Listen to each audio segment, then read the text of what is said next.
እንደምን አመሻችሁ። እንኳን አደረሳችሁ ለሕማማቱ።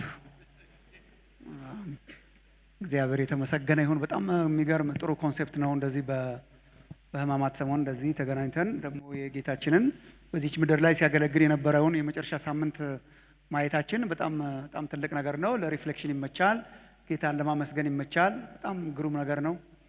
እኔ በልጅነቴ ከምወዳቸው በዓላት አንዱ የዚህ የፋሲካ በዓል ነበር። ያው አስተዳደጌም እንደዛ ስለነበረ በጣም በናፍቆት ነው የምንጠብቀው በጾም እንደዚህ እና እርግጥ ወጣት እያለሁ ነው ወደ ጌታ የመጣሁት። ግን የሕማማት ሰሞን በጣም የትካዜ ሰሞን ነው እንደምታውቁት። እና እኔ ፐርሰናሊ በጣም ተክዝ ነበር እና በተለይ ደግሞ ወደ መጨረሻ ወደ አርብ ሲሆን በጣም ትካዜ ያለው በጣም አዘን ነበር። ቅዳሜም እንደዛው፣ ከዛ እሁድ በጣም ፌሽታ ይሆናል እና በጣም እንደዛ ነበርኩና እንደዛ ያደኩባት ቤተክርስቲያን እንደዛ አታስተምርም። ግን ባታስተምርም በልጅነቴ ዝም ብሎ በአይምሮዬ ውስጥ የነበረው በየዓመቱ ጌታችን እንደዛ የሚሆን ይመስለኝ ነበር። በጣም የእውነት ነው። በቃ በጣም ሲሪየስሊ እንደዛ ይመስለኝ ነበርና በየዓመቱ እየተሰቃየ፣ በየዓመቱ እየተሰቀለ፣ በየዓመቱ ደግሞ ተቀብሮ ቅዳሜ ምናምን፣ ከዛ እሁድ በጣም ደስ የሚለን ተነሳ ምናምን ሲባል እየተነሳ ሆነ አይመስለኝ ነበር። በጣም ማዝ ነው። አገር ቤት ከሄድኩ ቆይቼ ከብዙ ዓመት በኋላ አንድ ጊዜ ለፋሲካ ሄድኩኝ እና ለፋሲካ ሄጄ ቁጭ ብለን እሁድ ጠዋት በቃ ስንበላ ምናምን ለአንድ ዘመዴ እንደዛ አልኳት ማለት ነው። መሰከሩ እኮ እሁድ በጣም ነበር የምደሰተው። ምክንያቱም ቅዳሜና አርብና ቅዳሜ በጣም ነበር ማዝን የነበረው። ምክንያቱም በቃ ጌታችን እየሞተ እየተነሳ እየተሰቃየ እየተገረፈ በየዓመቱ እየተገረፈ እየሞተ እየተነሳ እየሞተ ይመስለኝ ነበር ምናምን ስላት አይደለም እንዴ አለችኝ ማለት ነው። እና በጣም አዘንኩ። እንደዛ የሚመስላችሁ ሰዎች አሉ ማለት ነው። እና ይሄ የምናስበው ነው እንጂ በቃ ኃጢአታችንን አንድ ጊዜ ፈጽሞ ማለት ነው። አንድ ጊዜ ዋንስ ፎር ኦል ፈጽሞት ሄደ። ክብር ለእግዚአብሔር ይሆንና የምናስብበትም ጊዜ ነው። ልክ ነው። በጣም የጌታን የፍቅሩን ጥልቀትና የተሰቃየልንን የስቃይ መጠን የምናስብበት ጊዜ ስለሆነ በጣም ልባችን መነካቱ የማይቀር ነው። ግን የአዲስ ኪዳንን ደግሞ ልዩ ያደረገው በየጊዜውና በየዓመቱ የሚሰዋ መስዋዕትና በየዓመቱ የሚደረግ ነገር ሳይሆን አድካሚና አታካች የሆነውን ያንን ጨርሶት ዋንስ ፎር ኦል ጌታችን መስዋዕት ሆኖ የቤተ መቅደስ መጋረጃ ከላይ እስከታች ተቀዶ ማለት ነው እና አያስፈልግም ተብሎ እኛ ወደ ውስጥ መግባት ችለን አባት የምንልበት የልጅነትን መንፈስ ሰጠን። ክብር ለእግዚአብሔር ይሁንና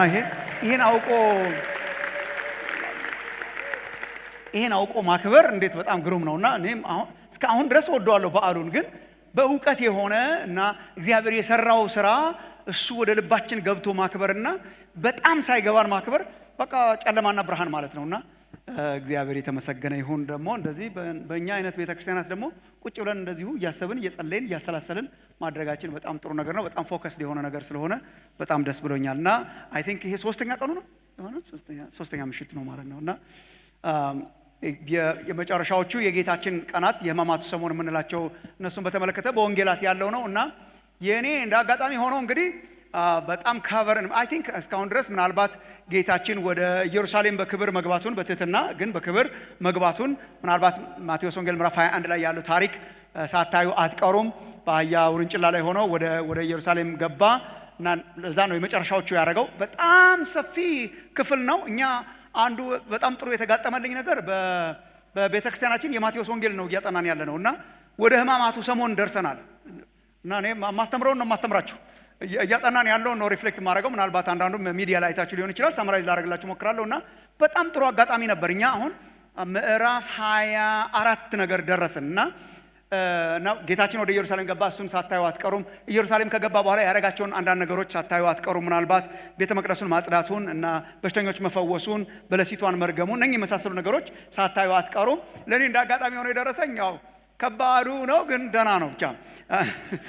ምናልባት በማቴዎስ ወንጌል ምዕራፍ 23 እና 24 ላይ የተንጠለጠሉ ሐሳቦች ጌታችን በኢየሩሳሌም ከተማ ከገባ በኋላ በቤተ መቅደስ ውስጥ አንዱ ያደረገው ነገር የግብዝነት የሞላበትን ሃይማኖት ነው የኮነነው።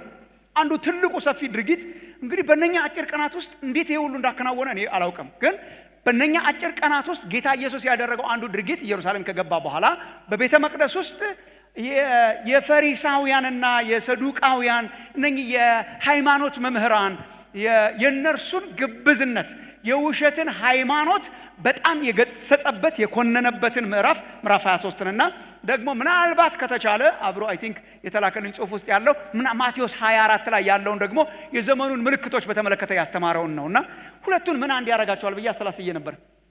ማቴዎስ 23 ላይ ስለ ግብዝነት ሃይማኖት ነው ጌታ ኢየሱስ ያስተማረው። ማቴዎስ 24 ላይ ስለ መጨረሻው ዘመን ምልክቶች ነው ያስተማረው እና ሁለቱን ምን አንድ ያደርጋቸዋል ብዬ ሳሰላስል ያሰብኩት ሁለቱም ስለ ምልክቶች ነው የሚናገሩት። አንደኛው ስለ ውሸተኛ ሃይማኖት ምልክት ነው። የውሸት ሃይማኖት፣ የውሸት ስፒሪቹዋሊቲ፣ የውሸት መንፈሳዊነት ምልክቶቹ እነኚህ ናቸውና ስታገኟቸው ተጠንቀቁ ነው። እነኚህ ነገሮች የውሸተኛ ሃይማኖተኝነት ምልክት ስለሆኑ ተጠንቀቁ ነው። ምዕራፍ 23 የግብዝነት ሃይማኖት ነው። ከዛ ምዕራፍ 4 ደግሞ የእውነተኛው ምልክቶች ናቸው። የዘመኑ ምልክቶች እንደዚህ ስለሆኑ ደግሞ እንደዚህ ኑሩ ነው እና የመጀመሪያው የውሸት ሃይማኖተኝነትን ምልክት ሲሆን ሁለተኛው ምዕራፍ 24 ላይ ደግሞ የዘመኑን ምልክት የመጨረሻው ዘመን ምልክቶች ሁለቱም ምልክቶች ናቸው። እነኚህን ምልክቶች ትንሽ አብረን ለማሰላሰል ነው ረጋ ብለን የደረስንበትን ያህል እንሄዳለን ማለት ነው።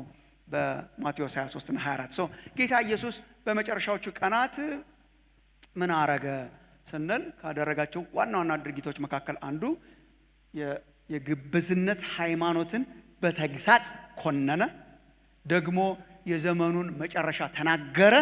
የሚያገናኛቸው ነገር አለ። እነኚህ እንግዲህ በአጭር ቀናት ውስጥ የሆኑ ናቸው። እንግዲህ አሁን እሁድ ዕለት ነው ጌታችን ወደ ኢየሩሳሌም የገባበትን በዓል የምናከብረው። ሆሳና ይባላል። እሱን አይታችሁታል። እሁድ ነው ወይስ ሰኞ ነው የሚል ጭቅጭቅ አለ። እኔ ጭቅጭቅ አልወድም። ፑልፒት ላይ አዋጅ ስናገር ነው ደስ የሚለኝ። ጭቅጭቅ ሳወራ በጣም ደስ አይለኝም። ግን ምን ያደርግልናል? እኛ እሁድ ሆነ ሰኞ ሆነ ግን ምናልባት ጌታችን ወደ አሁን እሁድ ማክበራችን በጣም አሪፍ ነው ሆሳናን። ግን ምናልባት አንዳንድ የመጽሐፍ ቅዱስ ተማሪዎች ደግሞ ፕሮባብሊ ሰኞ ቀን ሳይሆን አይቀርም ወደ ኢየሩሳሌም የገባው ይላል። ምን አገባን? ግን አሁን ለምሳሌ ጌታ ኢየሱስ ማቴዎስ 21 ላይ ወደ ኢየሩሳሌም ሲገባ አይታችሁት እንደሆነ ማቴዎስ 21 ቁጥር 1 ላይ ወደ ኢየሩሳሌምም ቀርበው ጠጋ ብሎ ማለት ነው ወደ ደብረ ዘይት ወደ ቤተፋጌ ሲደርሱ ተዘጋጀ ለመግባት ይላል። ኢየሱስ ትንሽ ጠጋ ብሎ ኢየሩሳሌም ደብረ ዘይት ተራራ አካባቢ ቤተፋጌ የምትባል መንደር አካባቢ ነበረ መጀመሪያ እና ቤተፋጌ ምናልባት የሚታመነው ወደ ቢታንያ አካባቢ ያለች ትንሽ የመንደር ሳትሆን አትቀርም። አሁን የለችም፣ የት እንዳለች አናውቅም። ግን ምናልባት ቢታንያ አካባቢ ሳትሆን አትቀርም። ቢታንያ ደግሞ ካስታወሳችሁ ዮሐንስ ወንጌል ላይ ሄዳችሁ ስታዩ ቢታንያ የነ አልዓዛር የነ ማርያም የነ ማርታ መንደር ነው። ሰንበት ብሏል ጌታ ኢየሱስ። ቤተፋጌ አካባቢ ቢታንያ አካባቢ ዮሐንስ ወንጌል ምዕራፍ 12 ላይ ስታነቡ ታገኙታላችሁ።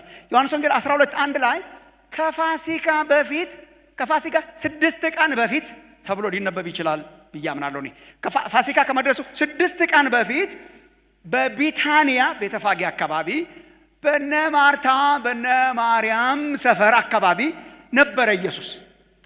ይህ ብቻ ሳይሆን እንዲያውም ዮሐንስ የሚነግረን ሌሎቹ ወንጌል ጻፊዎች ባይነግሩንም የራት ግብዣ ሁሉ ተደርጎለታል። የዛን ጊዜ ፋሲካ ከመድረሱ 6 ቀን በፊት ፋሲካ አርብ ነው። 6 ቀን በፊት እዚያ ተገኝቶ ራት ተደርጎለት ነበረ። ከዛ ዮሐንስ 12 ላይ በነጋታው ይላል 6 ቀን ቀርቶት እያለ ቢታንያ አካባቢ ነበረ። በነጋታው ወደ ኢየሩሳሌም እንደሚገባ ስለሰሙ ሰዎች ሁሉ ጠርግርግ ብለው ወደ ኢየሩሳሌም ሄዱ ይላል።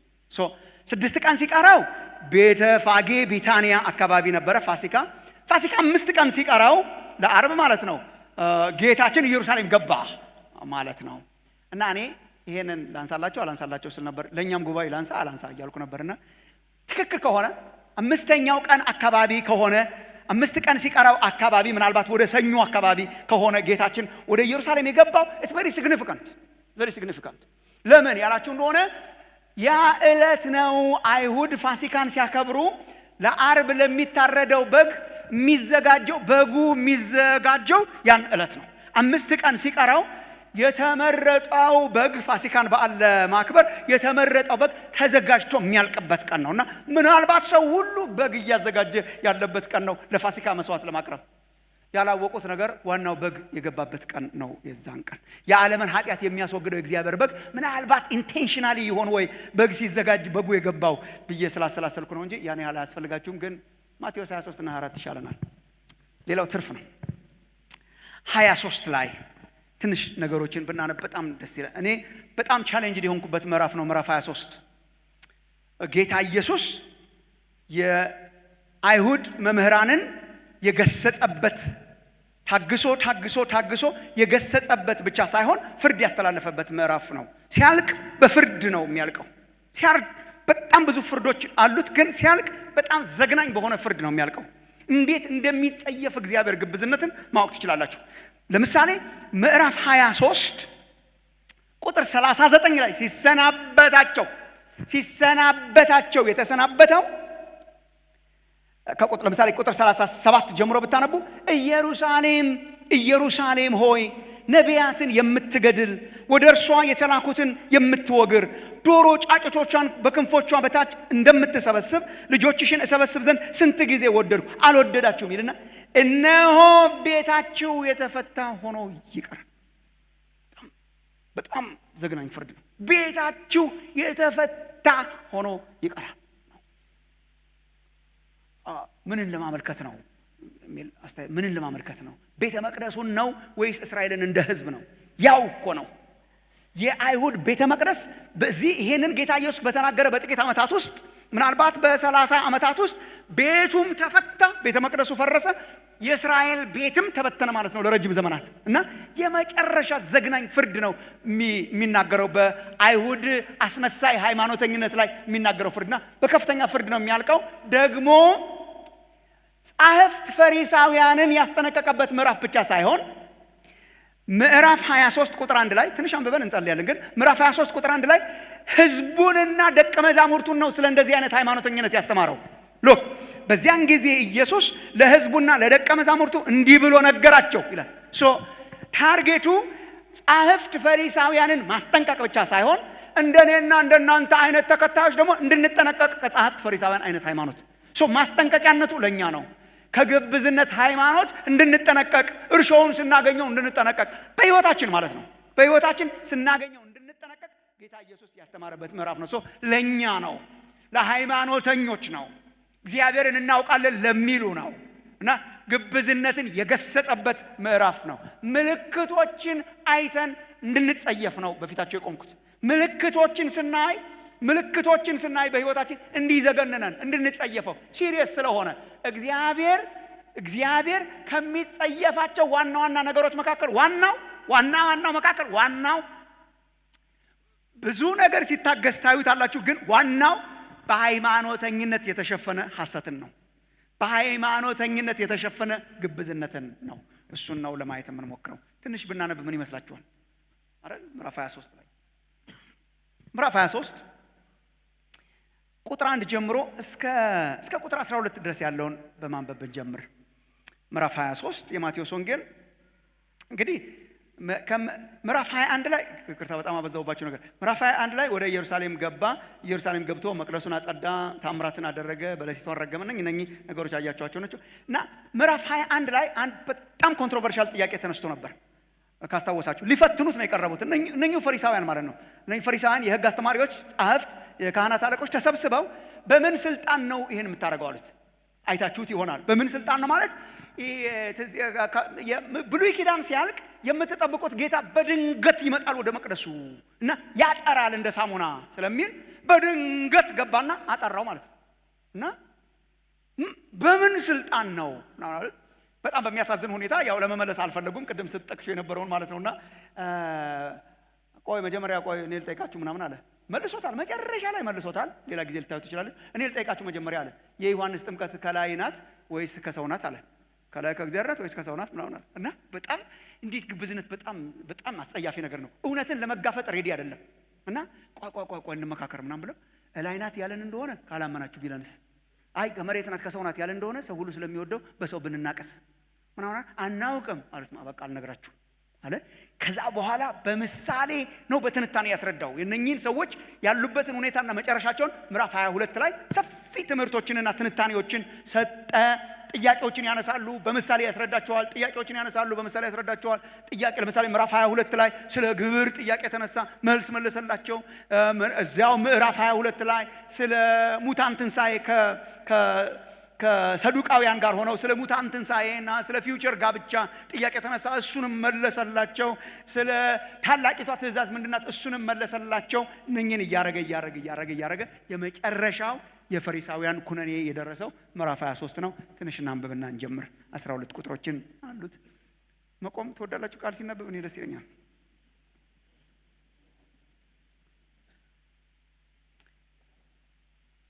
ከዛ ቶሎ ብዬ አንዳንድ ባህሪያቱን ላሳያችሁ ሞክራለሁ።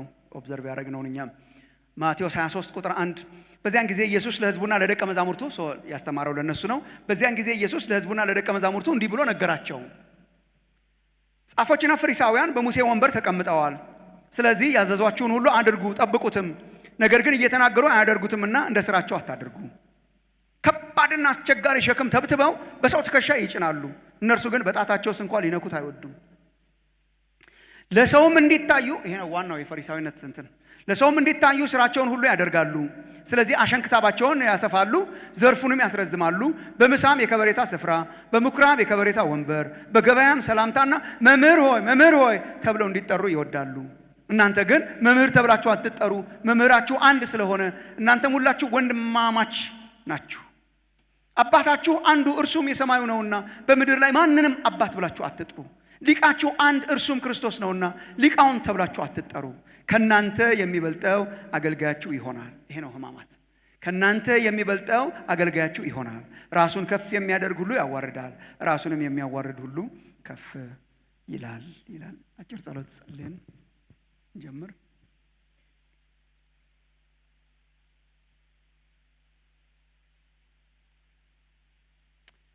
ጌታ ሆይ እውነተኞች አድርገን፣ የእውነት አድርገን ጌታ ሆይ እውነተኞች፣ ስንበረታም የእውነት ስንደክምም የእውነት በፊት የእውነት። ከአንተ ማን ሊሰወር ይችላል? እንዴት አይነት ድራማ ሊሰራብህ ይችላል? ጌታ ሆይ ሰውን ኢምፕረስ ማድረግ ይቻል ይሆናል። እንዴት አድርጌ ኢምፕረስ አደርግሃለሁ አንተን ጌታ እግዚአብሔር ሆይ እባክህ ከውሸት ካባ ከተለበጠ ጌታ ሆይ ውስጥ ሞቶ ላይ አለሁ ከሚል ህይወት አውጣን እባክህ ጌታ ሆይ እባክህ አውጣን። በእነኚህ የሕማማት ቀናትህ ያስተማርከው ይሄ ነው አንዱ ጌታ ሆይ። ከመሰዋትህ በፊት ያስጠነቀቅከው ይሄ ነው። ደቀ መዛሙርትህን ህዝቡን ያስጠነቀቅከው ይሄ ነው። እግዚአብሔር ሆይ ከሌለህበት ሃይማኖተኝነት አውጣን፣ ከሌለህበት ስርዓት አውጣን፣ ከሌለህበት አስመሳይነት አውጣን ጌታ ሆይ እባክህ እርዳን። እግዚአብሔር ሆይ እባክህ እርዳን። እና እነኚህን ቃላትን ስናይ እኔ ለምንሃለሁ ጌታ ሆይ ራሳችንን እንድናይ በመንፈስ ቅዱስ እንድትረዳን እጸልያለሁ። ራስህ እንድትናገረን በመንፈስ ቅዱስ እንጸልያለን። የተባረከ ጊዜ አድርግልን ጌታ ሆይ። በእነኚህ ቀናት ውስጥ እንዲሁ ይሄ ሐሳብ እንዲከብድብን በላያችን ላይ ጌታ ሆይ እንዲያስጸልየን፣ እንዲያስጾመን ጌታ ሆይ እንድንሸሽ እንዲያረገን እግዚአብሔር ሆይ እለምንሃለሁ። ክብር ላንተ ይሁን በጌታ በኢየሱስ ክርስቶስ ስም አሜን።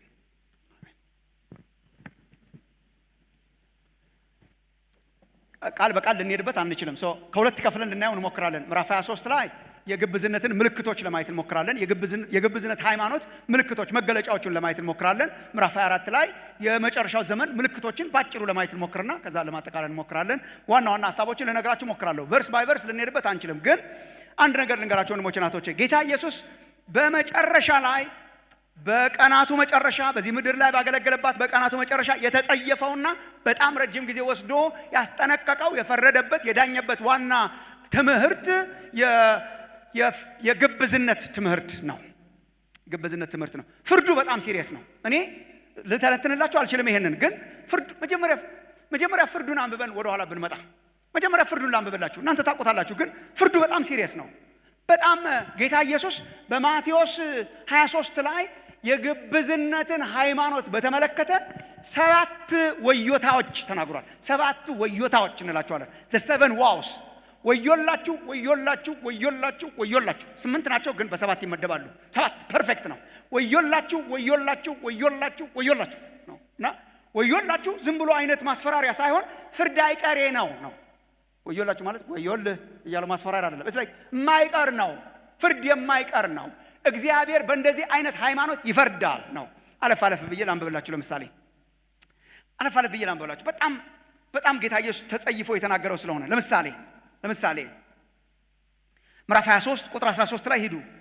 ምዕራፍ 23 ቁጥር 13 ግብዝነት በጣም አጥፊ የሆነ አስተሳሰብ ነው፣ አጥፊ የሆነ ህይወት ነው። ቁጥር 23 ላይ እናንተ ግብዞች ጻፎችና ፈሪሳውያን መንግስተ ሰማያትን በሰው ፊት ስለምትዘጉ ወዮላችሁ። መንግስተ ሰማያትን በሰው ፊት ስለምትዘጉ ወዮላችሁ። እናንተ አትገቡም፣ የምትገቡትንም እንዳይገቡ ትከለክላላችሁ። በጣም አጥፊ ነው። በቃ ሰው እንዳይገባ የሚከለክል ነው። ይሄ በጣም ሰፊ ትምህርት አለው፣ ግን በቃ ምንም በጣም አጥፊ ነው። ሰው ወደ እግዚአብሔርን እንዳይከተል እናንተም አትገቡም። ልክ እንደ የአንዳንድ ሆቴል እንደ አሁን በር ጋር ቆመው የሚከፍቱ አሉ። ትልልቅ ሆቴል ላይ ስትሄዱና እንኳን ደህና መጣ ብለው ከፈት ያደርጋሉ፣ ከዛ እንገባለን። ከፈት ያደርጋሉ፣ መግባት ራሱ ደስ ይላል። ከፈት ያደርጋሉ፣ ከዛ እንገባለን። እና ጌት ኪፐርስ ናቸው። እና ፈሪሳውያን ምን ያህል አሁን የምትወዱት ሆቴል ውስጥ እየሄዳችሁ ልክ ልትገቡ ስትሉ ዝግት ቢያደርግ አስበው ማለት እንዳትገባ። እና መንግስተ ሰማያትን ህይወትን የዘላለም ህይወትን ሰዎች እንዳይገቡ በር ስለምትዘጉ እንዳይገቡ ስለምትከለክሉ እናንተ ራሳችሁ አትገቡም፣ ሌሎችም እንዳይገቡ ትከለክላላችሁ። ሰው ወዮላችሁ፣ ፍርድ አይቀርም ነው። ፍርድ አይቀርም ይሄንን ስለምታረጉ። ምዕራፍ 23 እዚያው ላይ ቁጥር 15 16 ላይ ደግሞ ጌታ ኢየሱስ የተናገረውን ተመልከቱ። ቁጥር 15 እናንተ ግብዞች ጻፎችና ፈሪሳውያን በጸሎት ርዝመት እያመካኛችሁ የመበለቶችን ቤት ስለምትበሉ ወዮላችሁ፣ የባሰ ፍርድ ትቀበላላችሁ። እያሳበባችሁ በጭካኔ የመበለቶችን ቤት ስለምትዘርፉ በጸሎት ሰበብ ወዮላችሁ፣ የባሰ ፍርድ ትቀበላላችሁ። ቁጥር 15 እናንተ ግብዞች ጻፎችና ፈሪሳውያን አንድ ሰው ልታሳምኑ፣ ደግሞ ሚስዮናውያን ነገር ናቸው። አንድ ሰው ልታሳምኑ በባህርና በደረቅ ስለምትዞሩ በሆነም ጊዜ ከናንተ ይልቅ 2 እጥፍ የባሰ የገሃነም ልጅ ስለምታረጉት ማይ ጉድነስ አይቀርም ፍርድ እና ታመጣላችሁ። ይሁዲ ለማድረግ ትሞክራላችሁ። ከመጣ በኋላ ግን ከናንተ የባሰ የገሃነም ልጅ ታረጉታላችሁ። ወዮላችሁ። በጣም ፍርዱ ሲሪየስ ነው። ግብዝነት እያለ ይቀጥላል። ወረድ ስትሉ ቁጥር 16 እናንተ ማንም በቤተ መቅደስ የሚምል እውነትን በጣም የሚያዛባ ስለሆነ ነው። ይሄ ዲቴሉን ብዙ አልሄድበትም። መቅደስ የሚምል ማንም ምንም የለበትም፣ ማንም በቤተ መቅደስ ወርቅ የሚምል ግን በመሐላው ይያዛል የምትሉ እውሮች መሪዎች ወዮላችሁ፣ ፍርድ አይቀርም። ቁጥር 23 እናንተ ግብዞች ጻፎችና ፈሪሳውያን ከአዝሙድና ከእንስላል ከከሙንም አስራት ስለምታወጡ ይሄ ዋናውን ነገር የሚያቀሉ ናቸው። ፍርድንና ምሕረትን ታማኝነትን በሕግ ያለውን ዋና ነገር ስለምትተው ወዮላችሁ፣ አይቀርም እግዚአብሔር ይፈርዳል በግብዝነት ሃይማኖት ላይ። ቁጥር 25 እናንተ ግብዞች ጻፎች ፈሪሳውያን በውስጡ ቅሚያና ስስት ሞልቶ ሳለ የጽዋውን የወጭቱን ውጭ ስለምታጠሩ፣ ውጭ አጥሪ ስለሆነ፣ ውጭ አሳማሪ ስለሆነ ወዮላችሁ። እንዲያውም እዚህ ላይ ጌታ ኢየሱስ ሁለተኛውን ወዮታ ሲጨምር እናንተ ግብዞች ጻፎችና ፈሪሳውያን በውጭ አምረው የሚታዩ በውስጥ ግን የሙታን አጥንት የያዙ መቃብር ስለምትመስሉ ወዮላችሁ። ውጭ አሳማሪ ውስጡ የሞተ ወዮላችሁ። እንደን መጨረሻ ላይ እናንተ ግብዞች ጻፎችና ፈሪሳውያን ወዮላችሁ መልእክተኞችን የእግዚአብሔር መልእክተኞችን ስለምትገድሉ፣ ስለምታሳድዱ፣ ስለምትገድሉ ወዮላችሁ። እውነትን ስለማትወዱ፣ ስለማትጋፈጡ ወዮላችሁ። ፍርዱ በጣም ሲሪየስ ነውና የመጨረሻው ፍርድ ደግሞ ቤታችሁ የተፈታ ይሆናል። በጣም እግዚአብሔር የሚጸየፈው ነገር ነው፣ ግብዝነት ነው። ኢየሱስ በጣም የተጸየፈው ነገር ነው። ወደ መስቀል ከመሄዱ በፊት የውሸት ሃይማኖተኝነትን በጣም የተጸየፈው ነገር ነው። ስለዚህ በህይወታችን ልንጠነቀቅ ይገባናል ነው ዋና መልእክቴ። በጣም መጠንቀቅ ያለብን ዋና ነገር የግብዝነት እምነትን ነው። ግብዝነት የምትለው ምንድነው? መጣበታለሁ። ግን በጣም ስናይ ምልክቱን ስናይ መጸየፍ ያለብን ነገር ቢኖር ግብዝነት ነው። ዋይ ፍርዱ በጣም ከፍ ያለ ነው። ጌታ ኢየሱስ እንዳስተማረው ይህ ብቻ ሳይሆን ካስታወሳችሁ ምናልባት ማቴዎስ ወንጌል ምዕራፍ 16 ላይ ቁጥር 6 አካባቢ ከፈሪሳውያን እርሾ ተጠንቀቁ አላቸው ደቀ መዛሙርት። ከፈሪሳውያን ምን እርሾ አላቸው። በኋላ እነሱ እንደውም እንጀራ መያዝ ረስተው ስለነበረ እንጀራ ስላልያዝን ነው ብለው እንጀራና እርሾን አገናኝተው ነበር። ኧረ እሱ አይደለም ይልና ማቴዎስ የፈሪሳውያን ትምህርት ነው ይላል ቁጥር 11 ላይ። ሉቃስ ይመጣና የፈሪሳውያን ግብዝነት ነው ይላል። ከግብዝነት እርሾ ተጠንቀቁ ይላል። እርሾ ምንድናት? እርሾ ምንድናት? እርሾ የማትታወቅ ጠብታ ናት። አትታወቅም። ትንጥዬ ናት። ትንጥዬ ሆና ገብታ ትልቁን ሊጥ አቡኪ ናት። እንዳትገባ መከላከል ነው እንጂ ከገባች አደገኛ ናት። አፌክት የማታደርገው ነገር የለም። ታወካለች ሰውን። ጸሎትህን አፌክት ታደርጋለች። ለመታየት ምናምን ታደርገዋለህ። አገልግሎትህን አፌክት ጠብታ ናት። ጠብታዋን መከላከል ነው እንጂ አንዴ ከገባች በትንጥዬ ሆና ገብታ ጠቅላላ ህይወትን የምታውቅ ናት። ከፈሪሳውያን እርሾ ተጠበቁ። ምንድን ነው? ግብዝነት። ግብዝነት መጽሐፍ ቅዱስ በጣም የሚያስጠነቅቀን ነገር አንዱ ግብዝነት። ሮሜ 12:9 ፍቅራችሁ ያለ ግብዝነት ይሁን ማለት ድራማ ይሁን ማለት ነው። ፍቅራችሁ ያለ ግብዝነት የእውነት ይሁን ይላል። አንደኛ ጴጥሮስ ምዕራፍ 2 ላይ ደግሞ የእድገት ጸር ያደርገዋል። የእድገት ጸር ያደርገዋል። እንግዲህ ክፋትን፣ ተንኮልን፣ ግብዝነትን አስወግዳችሁ ለመዳን በእርሱ እንድታድጉ አሁን እንደተወለዱ ህፃናት የቃልን ወተት ተመኙ። ግብዝነትን ማስወገድ ያለበት ግብዝነት ምንድን ነው? የእድገት ጸር ነው። አንቆ ይዛል። ማት ሰው ብዙ ዓመት ጌታን አምኗል፣ ግን ታንቆ ተይዟል። የውሸት ስለሆነ አያሳድግም። ባዶ ቀፎ ስለሆነ ህይወት ስለሌለው አያሳድግም። ጴጥሮስ አስወግዱ። ማደግ ትፈልጋላችሁ ብሎ if you want to grow ማስወገድ ያለባችሁ ነገር አለ ይላል። መያዝ ያለባችሁ ነገር አለ፣ የቃልን ወተት። ግን ማስወገድ ያለባችሁ ነገር አንዱ ግብዝነት ነው። ግብዝነት ውሸት ስለሆነ የሰውን እድገት አንቆ ስለሚይዝ አስወግዱ። ግብዝነትን አስወግዱ። ይሄ ዝም ብሎ ለፈሪሳውያንና ለሃይማኖት መሪዎችና ረጅም ካባ ለለበሱ ለካህናቱና ለሊቃውንቱ ብቻ የተነገረ ሳይሆን ለደቀ መዛሙርቱ በአጠቃላይ የእግዚአብሔር ማስጠንቀቂያ። ሃይማኖት ውስጥ ግብዝነት ካለ ከእርሾው ተጠበቁ፣ አስወግዱ። ፍርዱ ሲሪየስ ነው። ምንድነው ግብዝነት? ግብዝ የሚለው ቃል የሃይማኖት አልነበረም። ከጥንት የአርት ነበር፣ የቲያትር ነበር።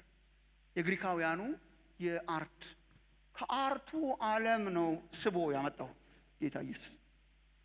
በቃ ከዛ ስለሆነ የሚገኘው ቃሉ ባጭሩ ቃሉ ተዋናይ ማለት ነው። አክተር፣ ድራማ ሰሪ ማለት ነው። ያን ጊዜ ለምሳሌ ፕሌዮች ሲነበቡ፣ እነኚህ ቲያትሮች ሲነበቡ፣ ያን ጊዜ በአብዛኛው ቲያትሮች ሲነበቡ ማስክ እየቀያየረ የሚነበበውን የሆነ ሰው የሚያስደንቅ ማለት ነው። ለምሳሌ ሽማግሌውም ሲባል የሽማግሌ ማስክ ያደርግና ሽማግሌ ሆኖ ይሰራል። ጎንበስ ብለው ሲል ጎንበስ፣ መራመድ አቅቷቸው ሲባል ይንቀጠቀጣል። እና ሰው አርት የሚከታተልበት ምክንያት በአክተሩ ጉብዝና ላይ የተመሰረተ ነው። አክቲንግ በጣም ወሳኝ ነው። ቲያትር ቤት የምንሄደው ፊልም የምናየው አክት የሚያደርግ ሰው ለማየት ነው። ህይወቱን ለመከታተል ሳይሆን ትወናውን ለመከታተል። ድራማውን ይሰራል። እና የአንድ አክተር አስደናቂነት የሚለካው በማስመሰል መጠኑ ነው። ዘበለው ነው ባካ አይመስልም። እንኳን ዝም ብሎ ሰነፍ አክተር ነው ምን ልኮ ስላላስመሰለ ነው።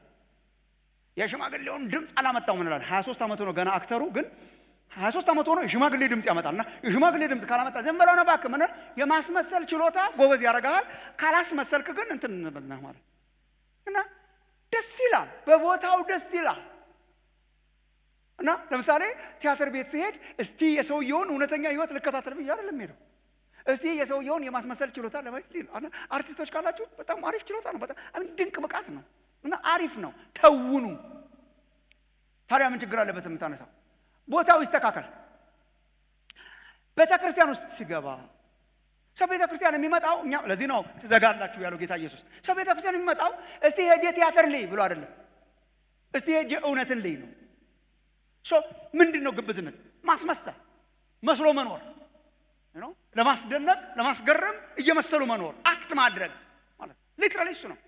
እናንተ ግብዞች ሲል ጌታ ኢየሱስ እናንተ አስመሳዮች ነው። እናንተ አስመሳይ እውነት የሌለበት የውሸት የውጭ ገጽታ ማለት ነው። ማስክ ማለት ነው። ለሰውን ለማስገረም ማስክ ማድረግ ማለት ነው። መግጠም ማለት ነው። የእውነት ያልሆነ የውስጥ ያልሆነ ከውጭ የተገጠመ ሃይማኖት ማለት ነው። ከውጭ የተለበጠ ማለት ነው። በተደጋጋሚ ቅድም ሳነባው አይታችሁ እንደሆነ የወጭቱን ውጪ ስለምታጠሩ ወዮላችሁ፣ ውስጡ ቅሚያ በዝቶበት ሳለ ውጪውን ስለምታጠሩ ወዮላችሁ። እንዲያውም ምን ትመስላላችሁ አላቸው ጌታ ኢየሱስ፣ ውስጣቸው አጥንትና አጽም ያለባቸው መቃብሮች ስለምትመስሉ፣ ላያቸው በጣም ያማረ በእብነ በረድ የተንቆጠቆጠ አይነት ስለምትመስሉ ወዮላችሁ። ውስጡ የሞተ ሆኖ ላዩን አሳማሪ ስለሆናችሁ ወዮላችሁ። ግብዝነት ሲሪየስነቱ ምንድን ነው? ግብዝነቱ ዋና ትርጉሙ ምንድን ነው? መጀመሪያ ደረጃ ውጩን አሳማሪ ውስጥ የእውነት ያልሆነ እግዚአብሔር ይጠብቀን ወንድሞቼ እህቶቼ። አስመሳይነት ማለት ነው።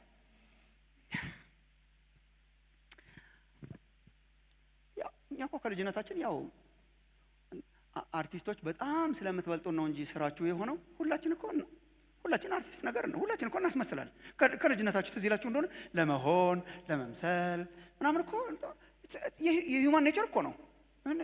ከልጅነታችን ጀምሮ አሁን እኛ ትንሿ ልጃችን 9 ዓመቷ ነው እና አንዳንድ ጊዜ ቤት ውስጥ ገባ ግቢ ሳያት ሳቄ ይመጣል። አንዳንድ ጊዜ ልቀርጻት ምናምን ልሞክራለሁ እና አስተማሪ ትሆናለች እና አሻንጉሊቶቿን በሁለት በቤታችን ግድግዳ መሀል ያለ እንደ ክላስሩም ትሰራውና ወንበሮች ደርድራ ቁጭ ቁጭ ቁጭ ቁጭ ታደርጋለች። ስም ይጠራሉ፣ ትምህርት ይሰጣቸዋል እና አክቲንጓ ስታውስ ላይ ኬት አመጣችሁ ምናምን ምትለስ ላይ ደንበኛ አስተማሪ ነገር ነው። ስንስራ ትቆጣለች፣ ታስተንተርክ አለ ማለት ነው። ውስጥ እኮ እንትን እርሾ አለ ማለት ነው ውስጣችን እና ያንስ ነው ባል የምታሳድገው ነው። ይሄ በጣም ጥሩ ነው፣ ጥሩ ብቃት ነው፣ ጥሩ ችሎታ ነው። እና ያስመሰለን እናድጋለን። ለመተወን እንሞክራለን፣ ለመምሰል እንሞክራለን፣ የምንወዳቸውን ሰዎች ለመምሰል እንሞክራለን። አዛስ ነው ባል። ይሄ ችሎታችን ዝም ብሎ ከተለቀቀና መንፈሳዊነትን ካስመሰለ ነው እግዚአብሔር የማይወድ። ምክንያቱም በማን ፊት ልናስመስል እንችላለን? አሁን ለምሳሌ ቤተክርስቲያን ውስጥ አስመስዬ እናንተን ኢምፕረስ ላደርጋችሁ ይችላል። ዋው ምናምን ማስባል ይቻላል። እግዚአብሔር ደግሞ ህይወትን ኑሩት ያለን በሰው ፊት ሳይሆን በእግዚአብሔር ፊት ነው። አብርሃምን እኔ ሲጠራው በጣም አብርሃም የሚያሳዝነኝ በል ተመላለስ አለውና በፊቴ ተመላለስ አለው። እግዚአብሔር የሌለበት ቦታ የለም። በሰው ፊት ተመላለስ ቢሆን ኢምፕረስ ማድረግ ይቻላል። በፊቴ ነው። በፊቱ ሰው የተራቆተ ነው። ወንድሞች እናቶች፣ ሰው ፊትን ያያል፣ እግዚአብሔር ልብን ኩላሊትን ይመረምራል። እግዚአብሔር ውስጥን ያያል። ውስጥን ገድሎ ውጭን አሳማሪ ከመሆን እግዚአብሔር ይጠብቃችሁ። ይሄ ነው የፈሪሳዊነት ሲሪየስ ችግር። የእነኚህ ሰዎች ትልቅ ችግር ጥያቄ አለመረዳታቸው አይደለም፣ ዶክትሪን አለመረዳታቸው አይደለም። ጥያቄ ጠፍቶባቸው መልስ ጠፍቶባቸው መከራ እየበሉ አይደለም። የሚያሰቃያቸው ግብዝነታቸው ነው። ጠፍቶባቸው አይደለም። ከትእዛዛት መካከል ዋነኛው የት ነው ሲሉ ጠፍቶባቸው አይደለም። ጠፍቶባቸው ሳይሆን እውነትን መጋፈጥ ስለማይችሉ አሳማሪዎች፣ ውጭን አሳማሪዎች ስለሆኑ። ግብዝነት በጣም ቆሻሻ ነው። ድራማ መስራት በጣም ክፉ ነው። እግዚአብሔር የእውነት ኃጢአተኞችን ይቀበላል። በእውነት ጌታ ኢየሱስ እንዲሁም የሚታማው የነበረው ከኃጢአተኞች ጋር ይበላል፣ ይጠጣል፣ ቁጭ ይላል ነው። በጣም የሚጸየፈው በሃይማኖት ሲሸፈን ነው። ያው ውንብድና በሃይማኖት ሲሸፈን ግን እናንተ ግብዞች ምናምን እያለ ይሄዳል። ከነኚህ ጋር ደግሞ ቁጭ ብሎ ይበላል። እኔ ቅርብ ጊዜም ተናግሬያለሁ ይሄንን ስንማር። አንዳንድ ጊዜ ጌታ ኢየሱስ እሁድ ጠዋት አዲስ አበባ ወክ ቢያደርግ ምናምን ብዬ ለማሰብ ሞክራለሁ። ቤተክርስቲያን የምንሄድበት ቀን ማለት ነው። የት ይመጣ ይሆን? የት እናገኘው ይሆን? እናንተ ግብዞች ምናምን እያለን ያልፍ ይሆን እና ሰፈር ውስጥ ካሉ ሰዎች ጋር እናገኘው ይሆን? ወይስ this is my home የእውነተኞች መሰብሰቢያ ናት ብሎ ያከብረን ይሆን? ወይስ እንደ ጥንቶቹ እናንተ ጻፎች ፈሪሳውያን ግብዞች እያለ ያልፈን ይሆን? ጌታ ኢየሱስ በቀናቱ የመጨረሻ ቀናት ውስጥ በሳምንቱ የመጨረሻ ቀናት ውስጥ ምን አረገ? የግብዝነት ድራማ ሰሪነት ሃይማኖትን ተጸየፈ። ፍርድን ፕሮናንስ አረገ። እኛ ምን እናርግ? ምልክቷን ስናይ እንጠንቀቅ። ጥቂት ምልክቶችን ልስጣችሁና 24 ላይ ሄደን ትንሽ ነገሮች ሃይላይት ላድርግላችሁ። ግብዝነት በምን ያስታውቃል? ግብዝነት በጣም ያስታውቃል። ምልክቱ ምንድን ነው? ሲያም ሰው ሲጠናወተው እርሱም ግብዝነት ነው የተባለ ሲጠናወተው፣ ድራማ ሰሪነት ሲጠናወተው ምን ምልክት እናያለን? አንድ ሶስቱን ሃይላይት አደርግላችኋለሁ። ጌታችን ያስተማረውን አንድ ሶስቱን ሃይላይት ሳደርግላችሁ አሁን የኛ ፈተና ብዙ ጊዜ እንደዚህ ስንሰማ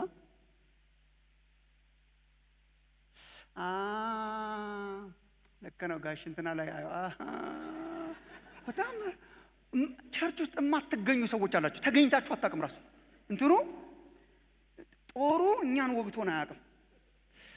ጥሩ ነው ማሙሻ ንገራቸው ለነኛ ሐሰተኛ ነቢያት። ልክ ነው እነሱ ቆይ ቀድተን እናስተላልፍላችኋለን ለካዛ እግዚአብሔር እነሱን ለመናገር ቢፈልግ እዚህ ያደርጋቸው ነበር። ጋሽ እንትናንም ቢሆን እዚህ ያደርግ ነበር። ትየንትናንም ቢሆን እዚህ ያደርግ። አሁን እግዚአብሔር ማሙሻና እናንተ ሰው በሃይማኖት ብትኖሩ ሌላ ሰው መርምሮ አይልም። በሃይማኖት ብትኖሩ መመዘን ራስን በጣም ጥሩ።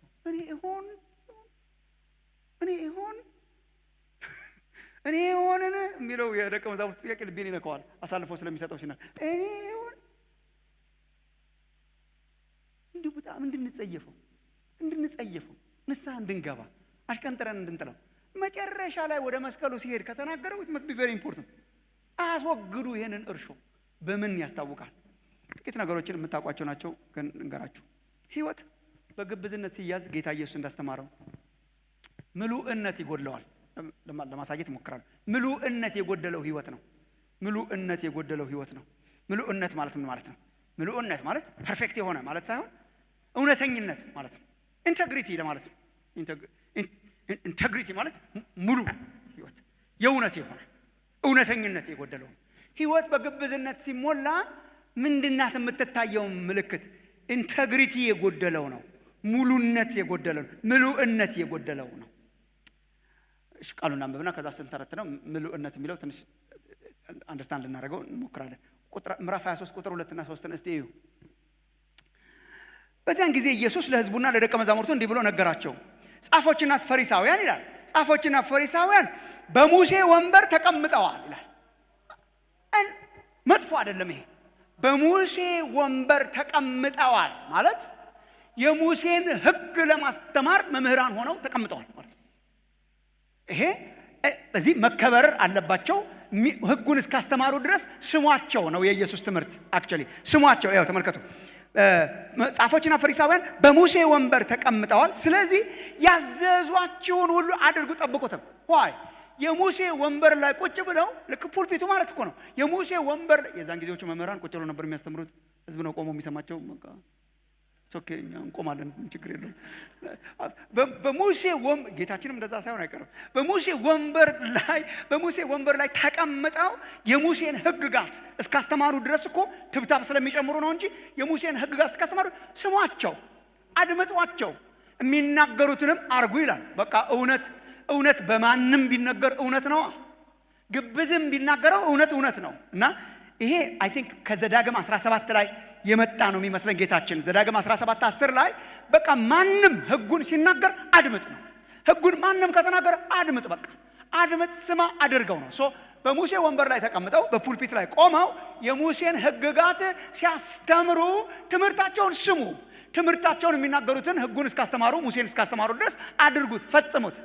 ታዲያ ምንድነው ችግራቸው?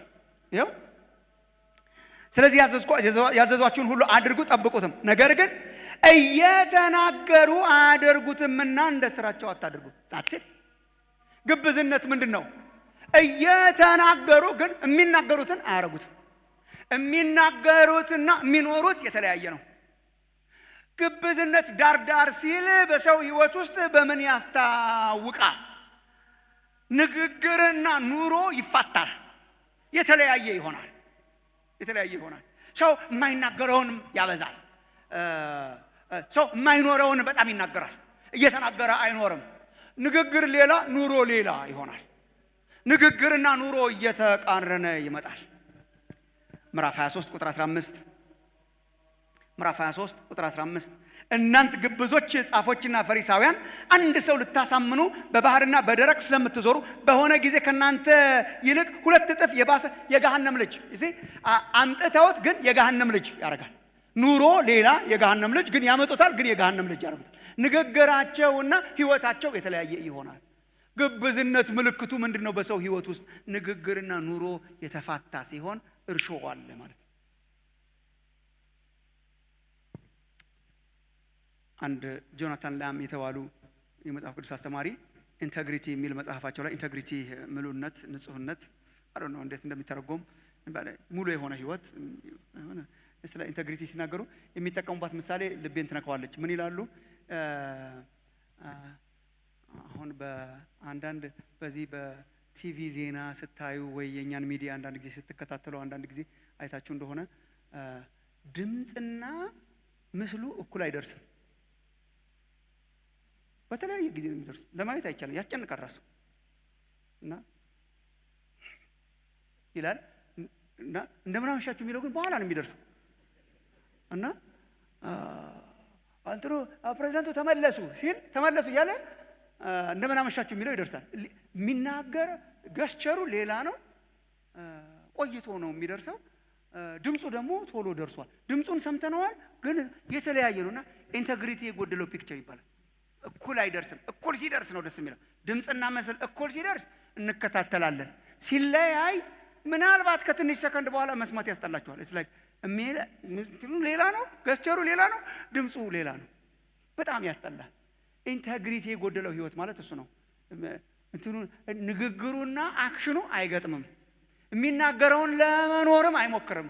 ምልክቱም የለበትም። የተፋታ ይሆናል። ተናጋሪ ብቻ ይሆናል። እየተናገረ አይኖርም። እየተናገረ አይኖርም። ክሌም የሚያደርገውን አይኖርም። ኑሮና ንግግር የተፋታ ይሆናል። እግዚአብሔር ይጠብቃል።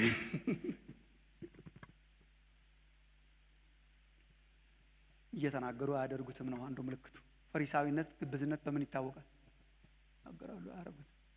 ብዙ ንግግር አለ፣ ኑሮ በጣም ትንሽዬ ናት። በጣም ኑሮ ትንሽዬ ናት። ክሌም የምናደርገውን አንኖር። በአገራችን ባሉ አብያተ ክርስቲያናት ውስጥ መጸየፍ ያለብን፣ መጸለይ ያለብን፣ መጮህ ያለብን አንዱ ነገር ይሄ ነው። ጠጋ ሲሉን ሰዎች በጣም ዲስአፖይንትድ ይሆናሉ። ምሉነት ማለት ፐርፌክት መሆን ማለት አይደለም። ሰው የሚናገረውን ሁሉ ይኖራል ማለት አይደለም። የሚናገረውን በሙሉ ጠቅላላ ይኖራል። አትሊስት ግን የሚታገል ለመኖር የሚታገል ለመኖር የሚታገል የሚናገረውን ለመኖር የሚታገል ፋይት የሚያደርግ ነው። መኖር ያቃተው እንደሆነ ንግግሩን ቀስ የሚያደርግ ለማስታረቅ የሚሞክር ኑሮ ወደዚህ ህይወት ወደዚህ ንግግር ወደዚህ ያልሆነበት ህይወት እግዚአብሔር ይርዳ።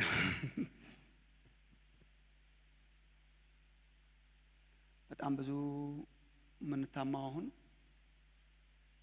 አኗኗራችን በጣም አንድ አይነት ነው ከማያምኑት ጋር።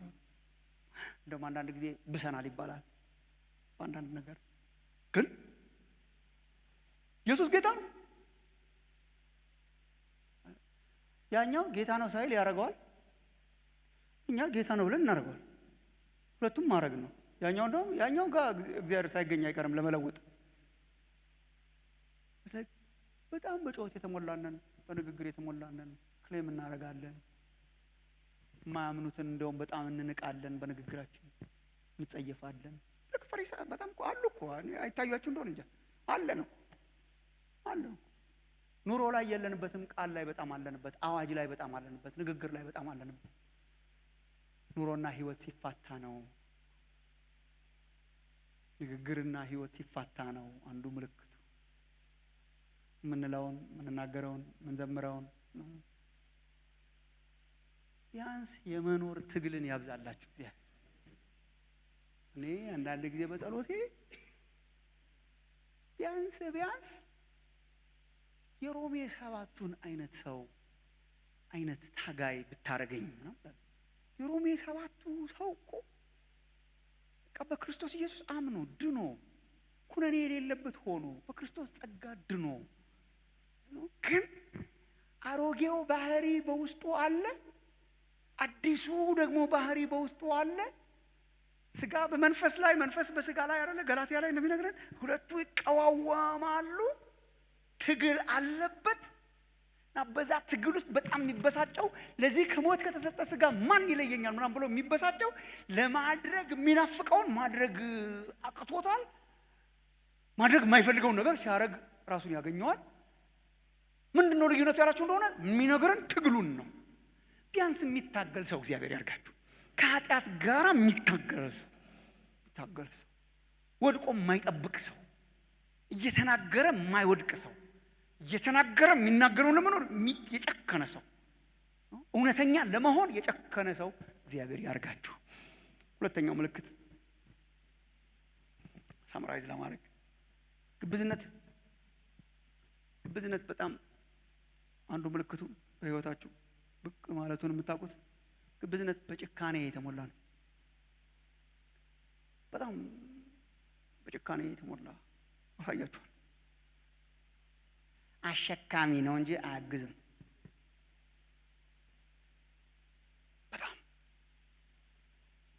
በጣም በብዙ እናየዋለን በዚህ ዘመን። ቁጥር 4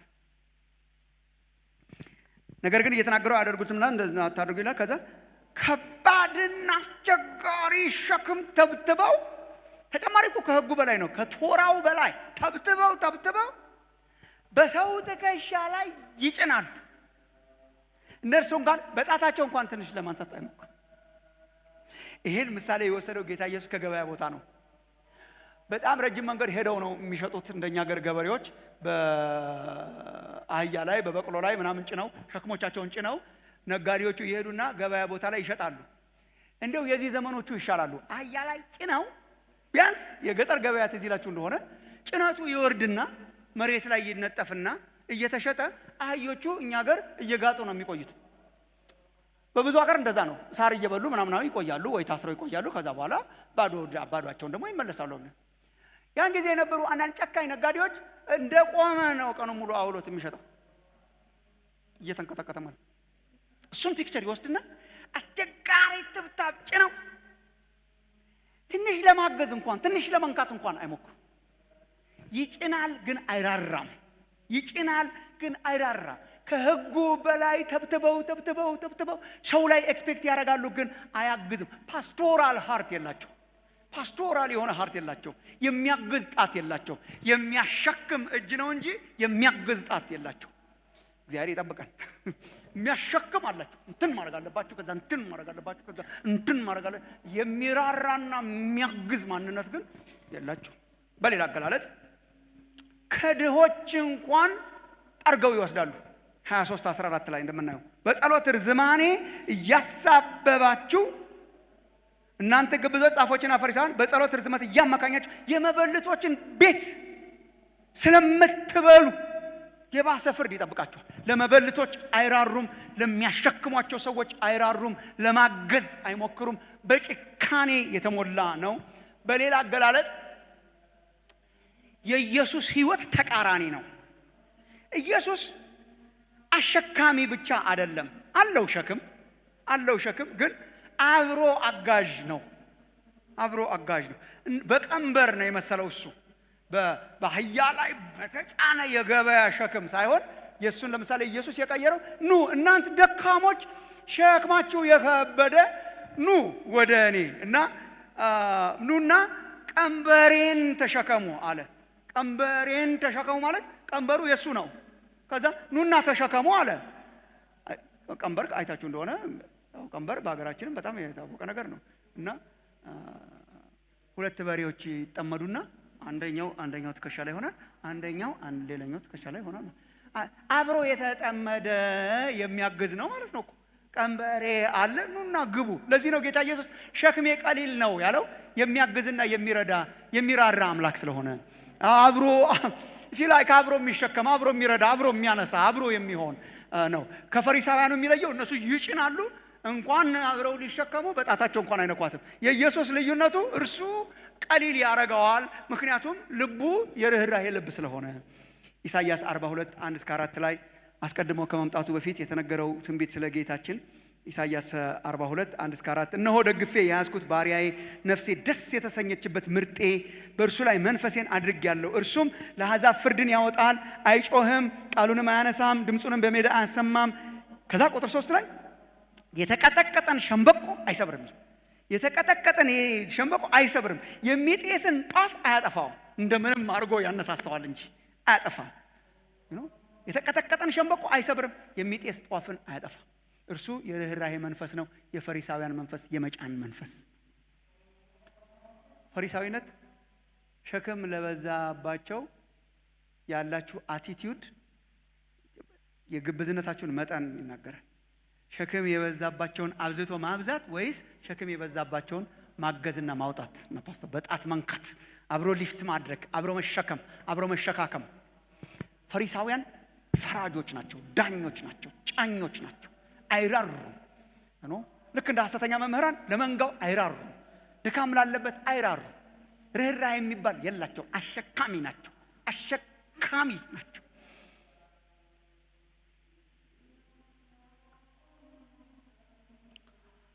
ጸጋ አብሮ ተሸካሚና ሩህሩህ ነው።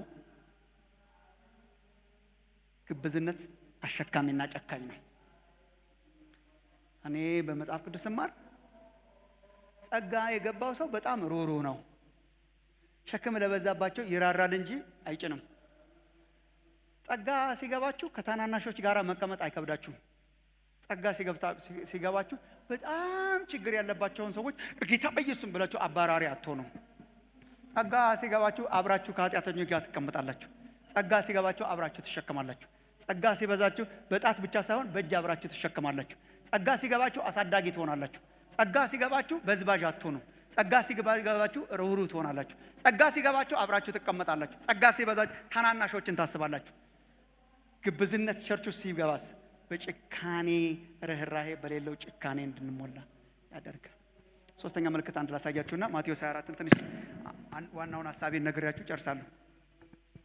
ሶስተኛው እንኳን በጣም ግልጽ ነው፣ ግን ትንሽዬ መናገር በጣም ጥሩ ነው። ግብዝነት በሰው ህይወት ውስጥ በጣም ሲገባ ጌታችን እንዳስተማረው ማቴዎስ 23 ላይ በምን ይታወቃል? የታይታና የከበሬታ ጥማት። የታይታና የከበሬታ ጥማት የግብዝነት ምልክት ነው። የመታየትና የመከበር ጥማት ማለት ነው። ታይታና ከበሬታ ማለት የመታየትና የመከበር ጥማት። መታየትና መከበር አይቀር ይሆናል። መታየትና መከበር አይቀርም። ሰው ሊያከብራችሁ ይችላል፣ ልትታዩ ትችላላችሁ፣ ስም ሊሰጣችሁ ይችላል። ኢትስ ኦኬ።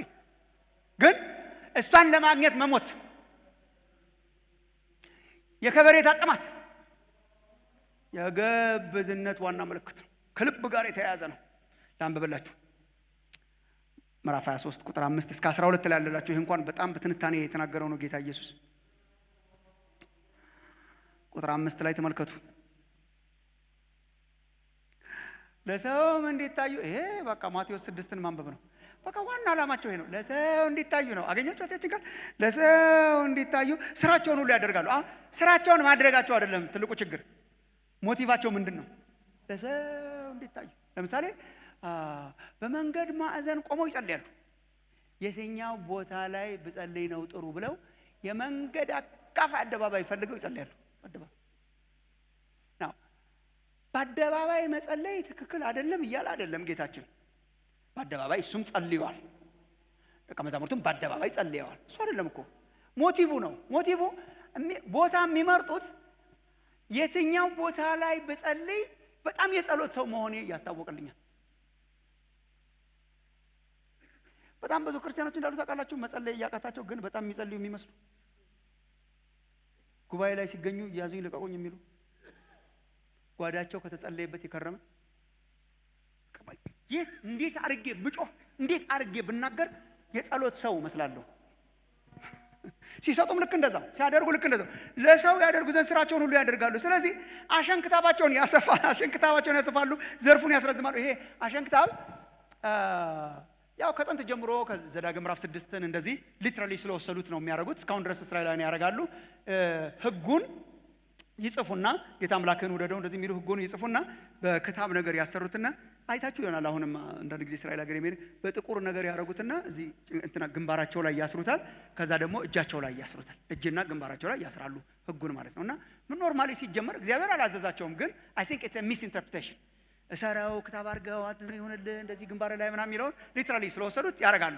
በራቸው መቃንም ላይ ያደርጋሉ፣ ግንባራቸውም ላይ ያደርጋሉ። በኋላ እየቆየ ሲሄድ በጣም የመንፈሳዊነት መለኪያ ሆነ እና እዚህ ላይ ማድረግ ብቻ ሳይሆን በምትሸከመው ትልቅነት፣ በዚህ ባሸንክታቡ ትልቅነት በጣም ጥቁር ነው፣ በጣም ትልቅ ሆኖ ተሸክመስ ዋ የእንትና ከእንትና ይበልጣል። የልብስን ዘርፍ ያሸንክታብ ብዛት ለመታየት በሰላም ያው ታይታ ይወዳሉ፣ አሸንክታባቸውን ያበዛሉ፣ ልብስ ዘርፉን ያበዛሉ። ከዛ ቁጥር 7 ገደማ ስትሄዱ ደግሞ ያው እስካሁን ድረስ ታይታ ነው፣ ለመታየት ነው። አሸንክታቡ ለመታየት ነው የልብሱ ዘርፍ። ከዛ ከበሬታ ደግሞ ከበሬታ 3 ቦታ ላይ ዋና ወንበር እንዲሰጣቸው ይፈልጋሉ።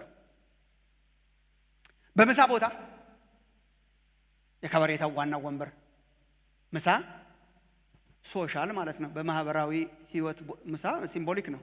ማህበራዊ ነገር ሲደረግ ይመጣሉ፣ ግን የመጀመሪያውን ወንበር እስከሰጣቸው ድረስ ሶሻሊ የከበሬታ ወንበር። በምኩራብ በሃይማኖት ቦታም አይምሩም። ምኩራብ የሃይማኖት ቦታ ነው፣ የቃሉ ማጥኛ ሶሻል ኤሌመንት አለው፣ ግን ቃሉን ተርትሮ አነበበ ነው። እዛም ራሱ አይምሩም። በማህበራዊ በቤተሰብ አካባቢ ሲሰሩም ዋና ቦታ፣ ሃይማኖታዊ ቦታም ሲመጡ ኢን ሪጅን ዋና ቦታ በምኩራብ። ከዛስ በገበያ ቦታ፣ ይሄ ቢዝነስ ነው። በቢዝነስ አካባቢ ገበያ ቦታ፣ ንግድ ቦታ ላይ አካባቢ ሲገኙ በከበሬታ የሚጠሩበት ስም ከበሬታ፣ የሚቀመጡበት ከበሬታ ያለው የሚታይ ከሌላው የተለየ ይሄው የከበሬታ ወንበር። በገበያም ሰላምታ መምህር ሆይ መምህር ሆይ ተብለው እንዲጠሩ ይወዳሉ። መምህር መባል ይወዳሉ። ሊቃውንት መባል ይወዳሉ። ተብሎ መጠራት ይወዳሉ። በከበሬታ ስም መጠራት ይወዳሉ። ከበሬታ ወንበር ላይ መቀመጥ ይወዳሉ። አንደኛ ሆኖ መታየት ይወዳሉ። ግብዝነት ሲጀምር በምን ይጀምራል? በዚህ ጥማት ሁሉ ቦታ ላይ የተለየ ነገር ስታተስ ተሰጥቶን የማየት ጥማት። የከበሬታ ስም የከበሬታ ወንበር፣ የከበሬታ ስም የከበሬታ ወንበር። በቃ እኛን መዝኑ። እኔ ተዋቸዋለሁ ከዚህ በኋላ። እኔ እንደውም አሁን ዚህ ደስ ዞር ዞር እያልኩ ያለው በጣም ደስ አለኝ እናንተ ጋር። አሁን እኔ በብዙ ቦታ አይታችሁ እንደሆነ በቤተ ክርስቲያን ውስጥ 2 አይነት ወንበር አለ። የኛ የምእመናን አለ፣ የአገልጋዮች ዙፋናት አሉ። እና እዚህ ሳየው እንደውም ወደ ኋላ ያሉት ሳያምሩ አይቀሩም። እውነት ነው። ይሄ በጣም ሲሪየስ ነው። እኛ አሁን እኔ በአንዳንድ እናንተና የምንላቸው ቸርቾች ውስጥ ሳየው እናንተና ስለሆኑ ምን ጠቅላላ እኛን ወሮናል። በጣም ኃይለኛ ወንጌላውያን ናቸው እነሱ ራሱ በቲቪ እያሳዩ ምን እያለ አንተ የእግዚአብሔር ሰው ሆነ እንዴት እዚህ ላይ ትቀመጣለህ ምናምን። እኛዎቹ እኛ ጥርቅም ብሎ ገብታልና ታላላቅ ዙፋናት ናቸው። የከበሬታ ወንበር፣ ከበሬታ ስምና ታይትልማ እኛ ራሳችን ከፈሪሳውያንም በጣም በልጠናል።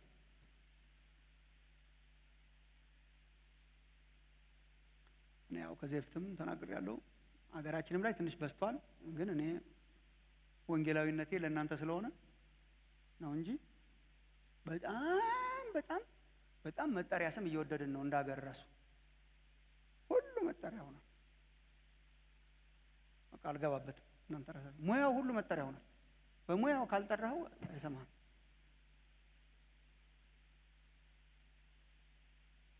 አሁን አርቲስት እንትና የሚባል ፊልም ሰሪ አላውቅም በውጭ ሀገር። አርቲስት አንጀሊና ጆሊ ብትራስ ራሷ የሚዞርባት ይመስለኛል። እዚህ የታወቀ ነው። በስራ ነው የሚገለጠው እንጂ በእንትና አይደለም። ማለት በቃ በስራው ራሱ ያስታውቃል። እኔ እኮ አርት ስትሰሩ አርቲስት ብላችሁ እኔ በጣም ጥሩ ነው። ግን ስምህን ስጠራ እንዴት ስሜን ብቻ ትጠራ? እሷ እኮ ናት ችግሩ። አሁን ለምሳሌ እኔ አርት የሚሰራውን ሰውዬ አርቲስት እንትን አልለው እችላለሁ። that's fine። ግን እንዴት ስሜን ዝም ብለህ ብቻውን ትጠራ? አርቲስት፣ መሐንዲስ፣ አርኪቴክት፣ ዶክተር እንኳን ለሐኪሞቹ ብቻ የተሰጠ ነበር። እኛ ጠቅላላ መተን ወሰድ ነው። በቃ ጠቅላላ የማይገባንን የሐኪም መጠሪያ የነበረው እኔ እናንተ ብቻ ነበር መሆንም ያለበት እንደዛ ነበር እንጂ ጠቅላላ በቃ ትምህርት ቤት ደርሰን የመጣን በሙሉ ወሰድ ነው። እና መውሰዳችን ብቻ ሳይሆን ማሙሻ ስትለኝ እንዴት ታይትል ወንጌላዊነት ታይትል ሆነ፣ ፓስተርነት ታይትል ሆነ። ስራችን በጣም እቺ የምታክል ወንጌል አንሰብክ ወንጌላዊ ሳንባል ይከፋናል። በመንጋ አንጠብቅ ፓስተር ካልተባልን ደም ስራችን ይወጥ ሰምታችሁ ይሆናል። እንደውም አንዱ ወንጌላዊ ነበር አሉ በቤተ ክርስቲያን እና በኋላ ቆይቶ ለካ ፓስተር ተደርጓል። እና ድሮ የሚያውቀው ሰው ያገኘውና ታገኘውና አንድ እህት ወንጌላዊ እንትን አትለዋለች እና በጌታ በኢየሱስ የማቃለል መንፈስ አለ ይባላል። በጣም በጣም በጣም ሲሪየስ ነን። በቃ ስናድ እንትኑ ራሱ ታይትሉ ሲለወጥ አብረን መጣ። በጣም በጣም በጣም በጣም ተክተናል። ስራችን በጣም ትንሽ ነው፣ መጠሪያችን በጣም ብዙ ነው። ፕሮዳክታችን በጣም ትንሽ ነው፣ ግን መጠሪያ ስማችን በጣም ብዙ ነው። 2 ታይትል አንድ ላይ እንይዛለን። ሐኪም አንድ ዶክተር ከሆነን እሱን ጨምረን ከዛ ፓስተር እንባላለን፣ ከዛ እንትን እንባላለን። በተማርነው ትምህርትና እንትን ካልተጠራን ይከፋ። እግዚአብሔር ቤት የመሿሿሚያ ቤት ሆኗል። በጣም እንግዲያውስ ወደ መስቀል ሲሄድ ጌታ ኢየሱስ አትባሉ ተብላችሁ አትጠሩ፣ አትፈልጉት። ሰው ሊጠራ ይችላል እኮ አንተ አትፈልገው ያለው ይሄ ነው። መስቀሉን እንጋፈጥ ካላችሁ ይሄ ነው። ሕማማቱን እንጋፈጥ ከተባለ ይሄ ነው። አሸንክታባቸውን ሲያበዙ ስምና ዝና የሌለው ሰውዬ መጥቶ ዓለምን ገለባብጧት ሄደ። ስምና ዝና ማን እንበለ ሲባል ምንም ግድማች የዮሴፍና የማርያም ልጅ ስትለው አይጨንቀው። አንተ ቅዱሱ የሕያው እግዚአብሔር ልጅ ስትለው አይሞቀው። ተንከራታችሁ እንትን ብላችሁ ካልጠራችሁ ያላለው ዘርፉን ያላበዛው መጨረሻ ላይ ስምና ታይትል ሳይኖረው መስቀል ላይ የተንጠለጠለው እሱ ዓለምን ገለባብጧት እየተሿሿሙ አንድ ነገር ሳያረጉ እየተሿሿሙ እርስ በርሳቸው አንድ ነገር ምንም መኖሪያ የለው፣ ዝና የለው፣ ታይትል የለው፣ አልፈለገው ሪጀክት እያደረገ ከሰፈር እየጠፋ ሊያነግሱት ሲሉ በሮ እየጠፋ ምክንያቱም አብልቷቸው እንደዚህ አይነት ሰው እየማካገኘም ብለው ሊነጥቁት ሲሉ እየጠፋ ግን ገለበጣት። በስራው ገለበጣት። ስምና ታይትል ሳይጨንቀው ማለት የኢየሱስ መንፈስ ይወረሳቸው ወገኖቼ። በጣም ወጣቶች አገልጋዮች ካላችሁ ከኛ ተማሩ። እሺ እኛ በጣም ብዙ ነገር አበላሽተናል። እኔ በጣም ሽማግሌ አይደለሁም፣ ግን የሽማግሌ ይሁን ይመስለኛል አንዳንድ ጊዜ ሳስብ ኤክስፒሪየንስ ያረኩትን ሳስብ በጣም ማት ነገር አበላሽተን አባቶቻችን እንትን አልካቸው ወንጌል አልካቸው ምናምን አልካቸው ሳይጨንቃቸው ያረሱትን እርሻ ላይ ገባንና መጀመሪያ ከመስበኬ በፊት ማን ነው የምትሉኝ ማለት ጀመርን። የኛ ጄነሬሽን ያመጣው እንደ ሰብክላችሁ ከፈለጋችሁ ማን ነው መጀመሪያ አይበቃም ጨምሩ ተብላችሁ አትጠሩ። ስራችሁ ይግለጣችሁ ነው። ባላንስ ማድረግ አለብን። የኛ ቸርቾችም ትንሽ እኮ መኮርኮም አለብን።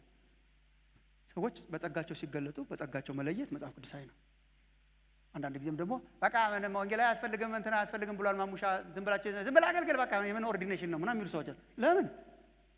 ለምን ይሄማ መጽሐፍ ቅዱሳዊ ነው። ሳውልና በርናባስን ለጠራቸው ስራ ለዩልኝ ሲል መለየት በጣም ጥሩ ነው። መለየት ማለት እኮ ነው ኦርዲን ማድረግ እኮ አንተ እረኛችን ነህ ማለት እኮ የምትጠብቅ ኢንካሬጅ ያደርጋል። ሐዋርያትን፣ ነቢያትን፣ ወንጌል ሰባኪዎችን፣ እረኞችን፣ አስተማሪዎችን ሰጠ። አጠገባችሁ ካሉ መሳሳት በጣም አይገባም። አጠገባችን ካሉ በቃ ዛስ ፋይን። በጣም ትልቁ ችግር ታዲያ ምንድን ነው? በዚህ ካልጠራኸኝ ብሎ መከራ ሲበሉ የከበሬታ ምክንያት ስናደርገው መስቀል መሸከሚያ ሳይሆን የእኛ መሿሿሚያ ስናደርገው እሱ በጣም ጌታ ኢየሱስ የሚገስጸው የግብዝነት ምልክት ነው። የከበሬታ ስፍራ፣ የከበሬታ ስም ጥማቱ ማለት ነው። በመንፈሳዊ ሕይወት ያሳደጋችሁት ሰው አባቴ ሊላችሁ ይችላል። ምናልባትም ደግሞ እናችሁ ደግሞ አባት ናችሁ፣ እናት ናችሁ። ለማንም ባንሆን ለእናንተ ነኝ ይላችኋል። አሁን የቆሮንቶስ ምዕመናንን ጳውሎስ በወንጌል ወልጃችኋልና አይልም። የሮሜ ክርስቲያኖችን ለምሳሌ አባታችሁ ነኝ አይልም። መንፈሳዊ አባታችሁ ነኝ አይልም። አይደለማ ሌላ ነው የተከላ ሌላ ነው የወለዳችሁ። ቆሮንቶስን ግን ወልዷታል። ስለወለዳት እኔ ወልጃችኋለሁ ይላል። ፋንክሽን ነው እና እነሱም እንዴት ነው አባታችን ምናምን ሊሉ ይችላል። ግን ካልተባልኩ በስተቀር ካልታየው በስተቀር አንድ ሰው ቅርብ ጊዜ ስታጫውተኝ ከዓለማዊ ሕይወት ነው የመጣችው። በጣም ከጨለማ ዓለማዊ ሕይወት ነው የመጣችውና አንድ ጥምቀት ዘለለኝ አለች። አንዴ ልትጠም ተምራ ከተማ ውስጥ የታወቀች ስለነበረች እዚህ ከተማ አይደለም ውጭ ሀገር ነው ያለ ከተማ ነው። ተምራ ከጨለማ ዓለም ነው የመጣችው እና ተምራ ልትጠመቅ ስትል ልትጠመቅ ስላለች እንግዲህ ነገ ጠዋት ነው ጥምቀት ምናምን ይላታል ወደ ጌታ ያመጣት ወንጌላዊ እና ስትመሰክሪ ያው እንዳትረሺ ጌታ በእኔ እንደተጠቀመ ያሰማል ጠዋት። ሌሊቱን ሳስበው ራሱ ቀፈፈኛል። ሌሊቱን ሳስበው እኔ ወደ ጌታ የመጣሁት ምናምን ብዬ እንዳትረሽ ምናምን ሲል ምናልባት እለው ነበር አለች። ምናልባት እኮ ምስክር ወንድም እንትና ወደ ጌታ ያመጣኝ እለው ነበር አለች። በኋላ የጨነቀኝ he was very serious ስትመሰክሪ ስሜን እንዳትረሽ። አይ ቲንክ አብዛኞቻችን ውስጥ እቺ ቅመም ሳትኖር አይቀርም።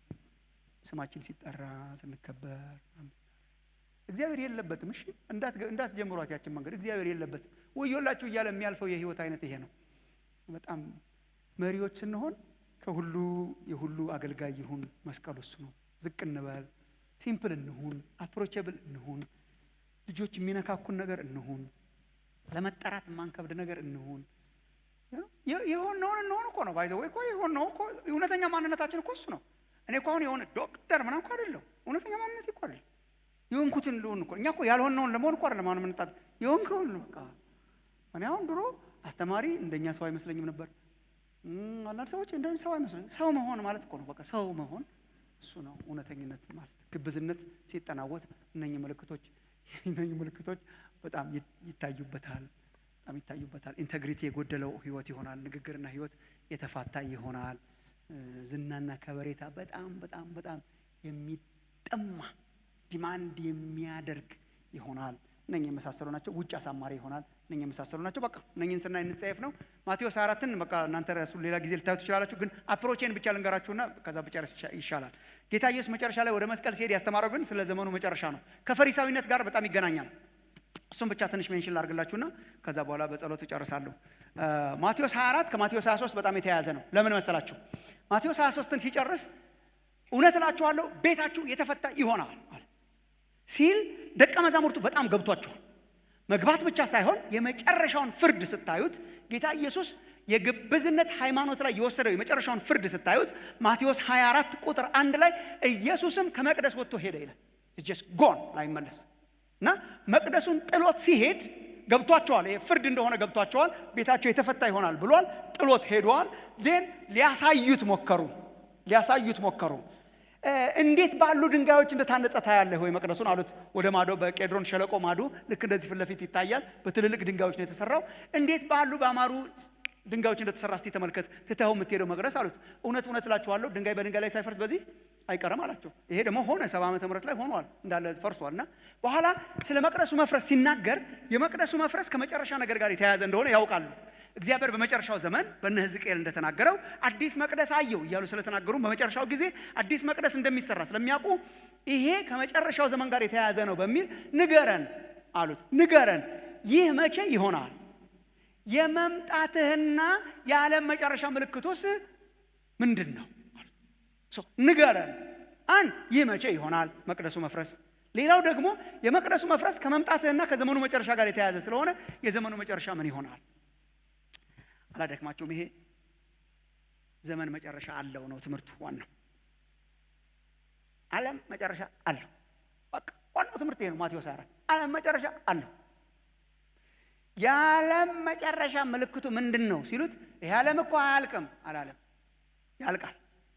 ይሄ ዓለም ያልቃል። አዲስ ዓለም ይመጣል። ዘመን ያበቃል። አዲስ ዘመን ይመጣል። አዲስ ሰማይ አዲስ ምድር ይመጣል። ለምሳሌ እና የዘመኑ ማብቃትና የዘመኑ መቆየት በሱ እጅ ነው ያለው።